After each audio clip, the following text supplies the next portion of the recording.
So Jaime, Yeah. you're one of the people who helps run the Rapid Response Network for deportation threats with Casa San Jose. Correct. Can you talk a little bit about that network? Yeah, so through our Rapid Response Network, what we do is identify, witness, document, and most importantly, accompany folks through what is likely one of the toughest moments in their lives.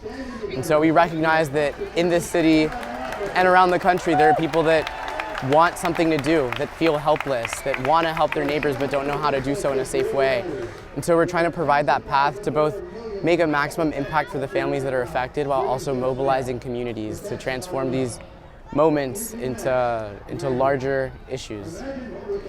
Why is it today so important? I mean, what's really interesting is it seems like, we're fighting fascists, and then there's like a broad coalition of groups here. I mean, it's really broad. You were saying that not everyone here agrees necessarily. I mean, do you think there's a certain unity of the left now? I hope so. I would hope so. I think, yeah, I would hope so. Yeah. I'll leave that there. What kind of energy are you seeing? I mean, we talked to a lot of people today, older people who were like the children of immigrants from like Czechoslovakia and Italy. You're seeing a lot of old folks at these events. What do you think that's? Yeah, I mean, I think a lot of these older individuals, they recognize how they grew up and like the America they lived in and the challenges they face, and they're starting to see that roll back. And they have grandkids, they have kids, they want to make sure that they're able to leave the world in a better place in which they found it.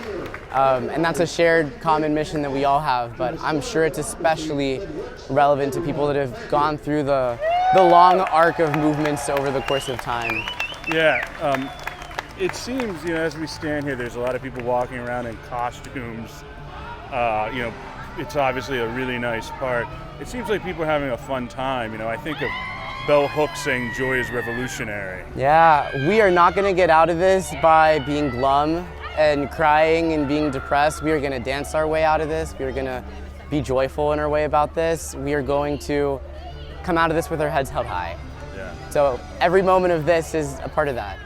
It's a bunch of immigration protests, and I've heard a lot of white folks talk about immigration, particularly of that generation that came out of the civil rights movement. Mm-hmm. Everybody says this anti-boomer stuff, and then I'm like, wait, what about the boomers who fought the war? Boomers are showing up. Boomers are showing up, absolutely. How does that feel to feel that kind of solidarity? It feels wonderful, and we need more of it, Yeah.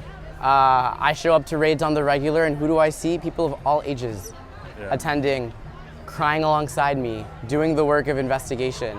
That kind of solidarity is important, and I think Pittsburgh especially is a beautiful model because we're so good at that already. Yeah, and you grew up here in an immigrant family. I did, yeah, I'm the son of Nicaraguan immigrants. What was that like growing up here, Latino in the North Hills? Yeah, growing up, I went to North Allegheny and I was one of very few Latinos. I didn't have many Latino friends or Latino family friends. It wasn't until I got to college that I realized that there was a whole world of people that I was kind of missing out on that were like myself. I come back and now I'm able to have the privilege of working in a space where I interact with people that share a similar culture and experiences as me every single day. So growing up was difficult, and I want to make sure that as I'm opening doors, I'm leaving them open for the people behind me. Yeah. Is there anything else you want to add? Yeah, I think what's really exciting about today is that people are being human. From the inflatable suits to the range of ages here to the quirks.